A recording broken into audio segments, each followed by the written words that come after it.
Welcome our viewers to a new episode of the most popular program on cable TV, Education Exchange. I'm your producer and host, Hani Al-Qadi, and it's my pleasure tonight to welcome two very important guests to our program.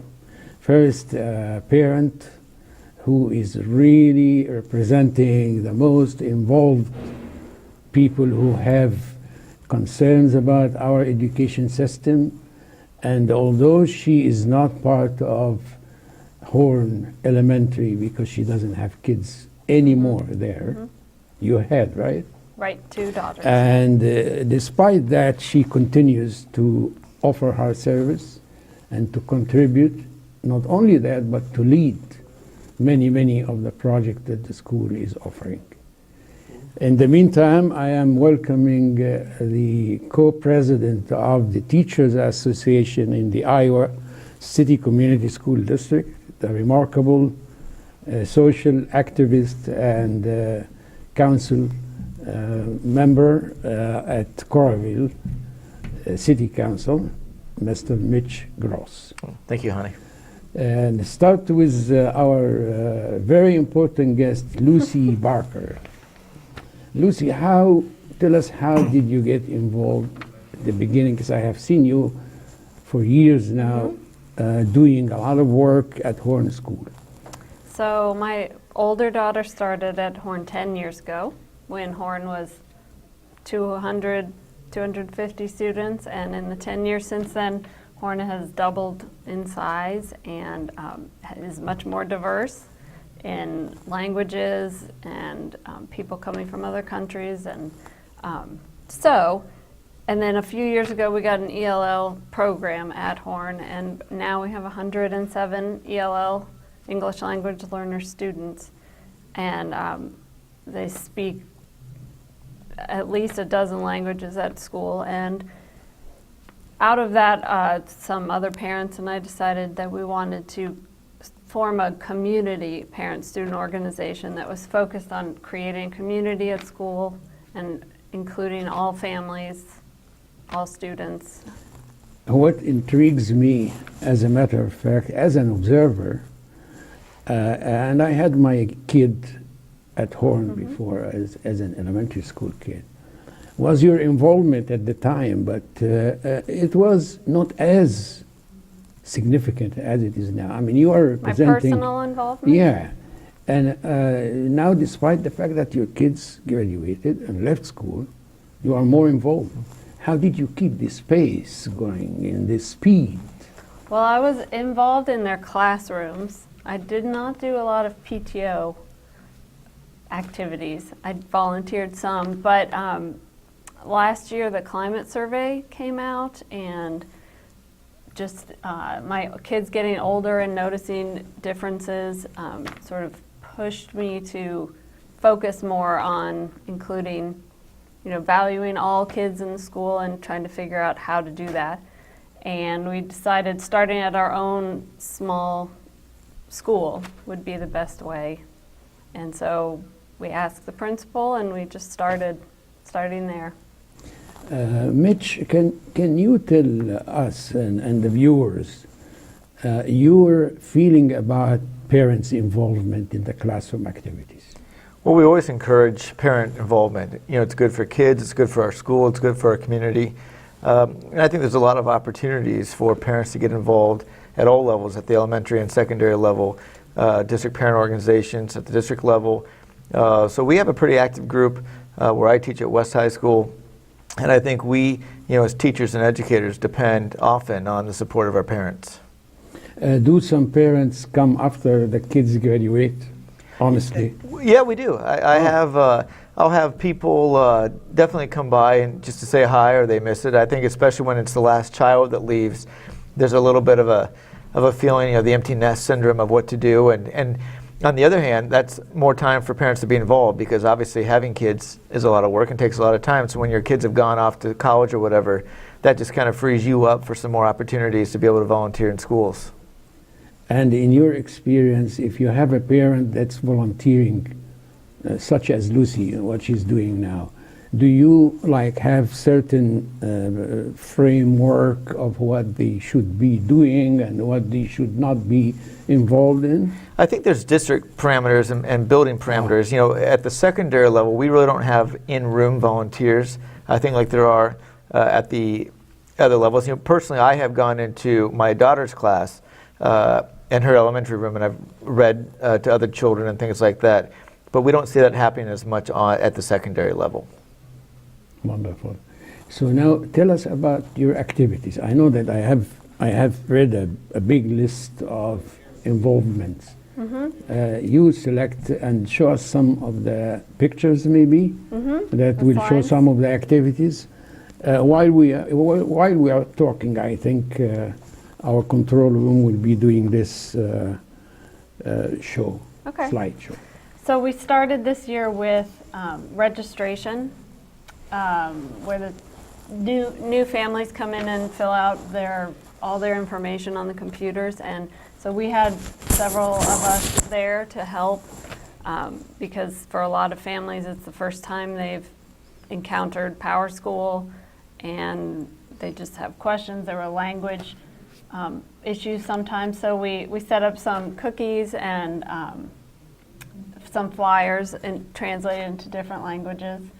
Then another thing we've been doing is translating flyers that go home about activities, and then we realized that when people come into the building, it said push the button to enter in only English, and if you weren't able to read English, then maybe you wouldn't know how to get in the school. So we had it translated, and I think it is a nice greeting for all kinds of families. Then these are some of the flyers. We worked with the district translators, but they are sort of backed up, and so I just sent an email to all Horn parents asking if anyone would be willing to translate, and we had a lot of volunteers who were interested in helping out in this sort of behind-the-scenes way, and so You mentioned to me in the production meeting maybe 5-6 languages, right? that's what we What have. are the languages that you? Now we have Chinese, Japanese, French, Spanish, and Arabic. Those are the ones we're translating, and I think the most frequent languages, but there are more. And do you think that's helping the education process? I think it's helping families feel that they are Belonging. valued and belong at the school, and that we are interested in reaching them. Great. What else? So the big thing we've done this fall is a portrait project, and so we have finally completed taking pictures of every student at the school, and then as we took their pictures, we asked them this question: what is one thing someone wouldn't know about you by looking at you? And then, sorry if I'm pointing at the wrong thing, we posted about 100 pictures at a time with the answers underneath, and it's been a big success. The kids love it, the teachers love it, families love it, and they read all about each other and find surprising things that they didn't know. I have about seen each this posted during the book fair, and I was so impressed because kids and they what they say in And verbatim. Right? I learned recently about research where the feeling of belonging to school improves achievement, and I think this is one small way that kids see that they're part of the school and that there's diversity, and a lot of kids are, everybody's part of the school. This will take me again to Mitch. Yes, she mentioned that the involvement of the kids as well as the parents has its effect on the kids' achievement. Have you noticed this in your experience as a teacher for many years? Well, I think so. I think when we have parents who have taken direct ownership of their children's education, it has positive impacts in the classroom. That's why we encourage early literacy, early preschool, reading, even in the womb from that standpoint. So I think it's really important to have that early contact, and we see what might happen when it doesn't occur significantly as well. And I think the other challenge from that response is making sure that parents have many opportunities to get involved in schools. And we have a lot of parents who work hours that don't always allow for them to get involved during the school day. So we have to make sure there's opportunities outside of the traditional school day for them to get involved, weekend opportunities, things like that. And I like what was said about the different languages, because I would dovetail. I know at West High, you walk the hallways and you hear, a myriad of different languages, ranging from Swahili to Farsi to Spanish to French to Arabic, and we've also done a good job from the district level. I think, at parent-teacher conferences now, we make sure that we have translators to help parents communicate with teachers effectively if English isn't their primary language. Let us move now to the, I have here dessert social. What's the story? If they can go back a couple slides, we had pictures of that. Okay.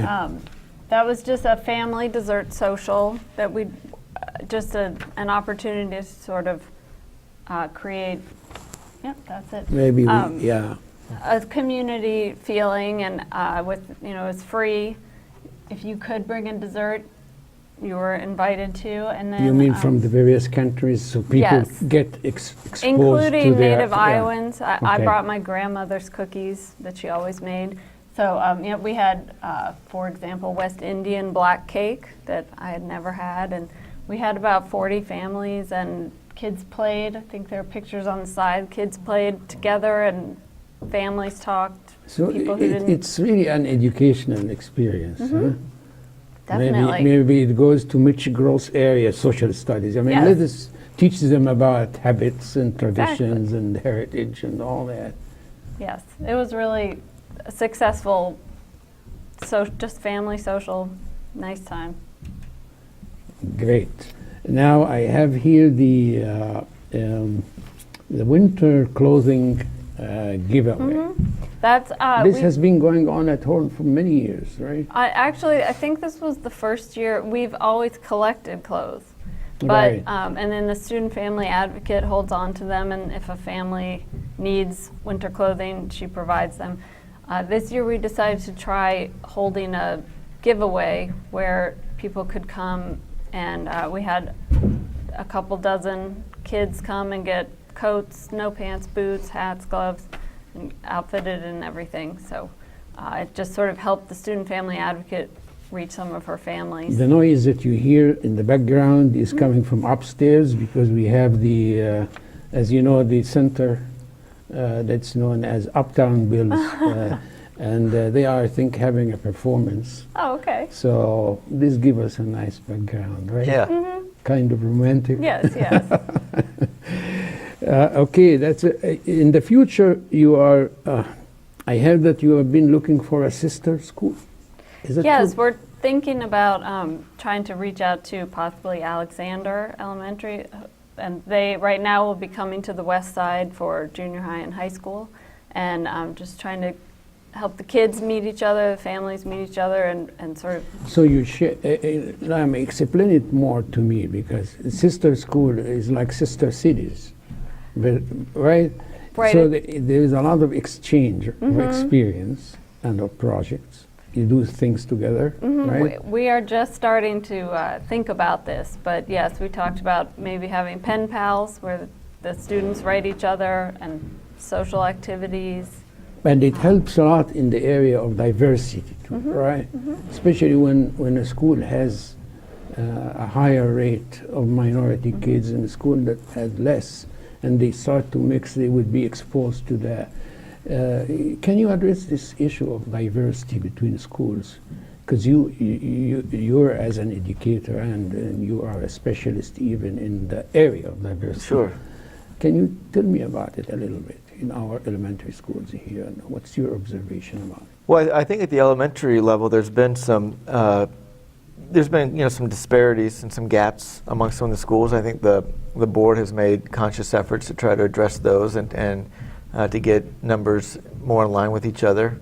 I think all of our schools have become more diverse, which is a good thing. It makes the classroom much more enriching.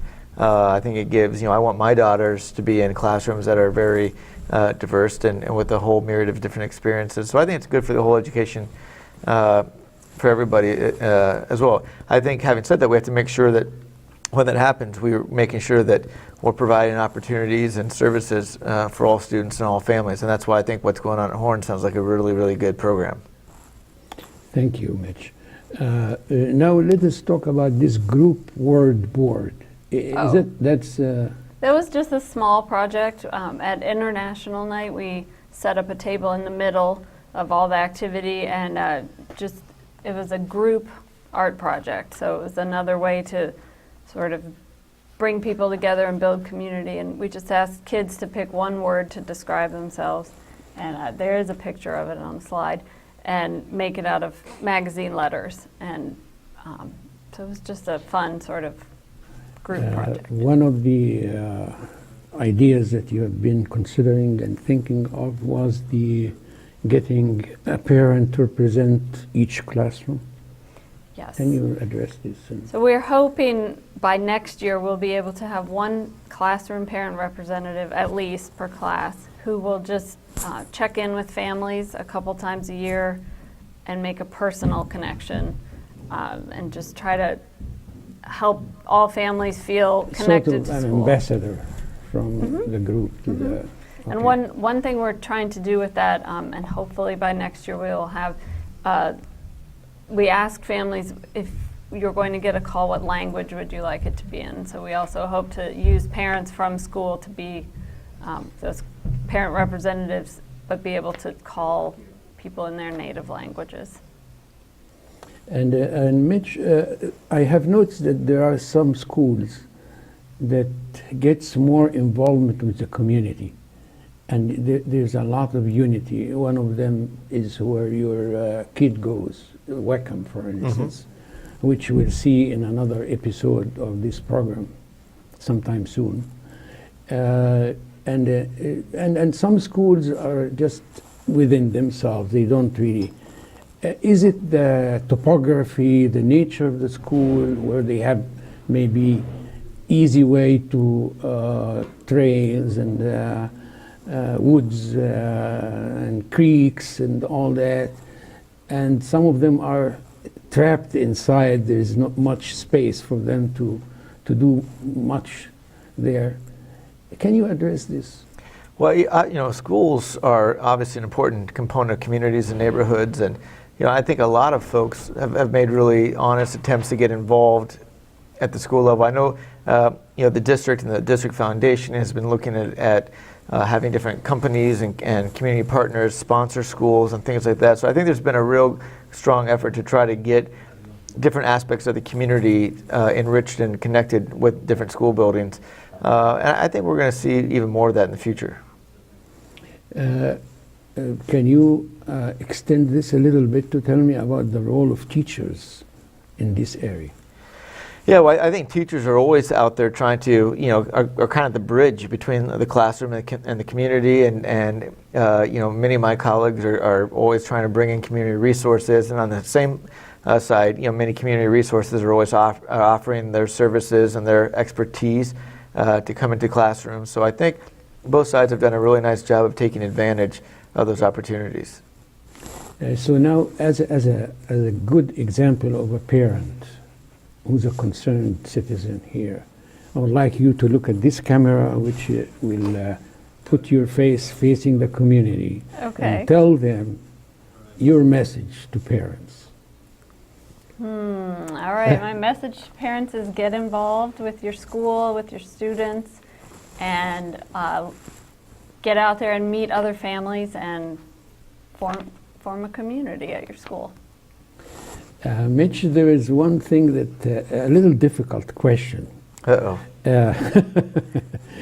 But some teachers get a little bit intimidated by the fact that parents are so much into the classroom activity, because at my generation, teacher, once they close the door, that's her or his domain. They don't want somebody else there to observe them all the time. And when you get parents their involvement, what do you do as of course a leader in the education process in this city. What do you tell novice teachers about this experience? How can you convince them to accept the involvement of parents without being intimidated? Sure. Well, I think we always want, again, involved parents. Involved parents, it's good for kids, it's good for the classroom.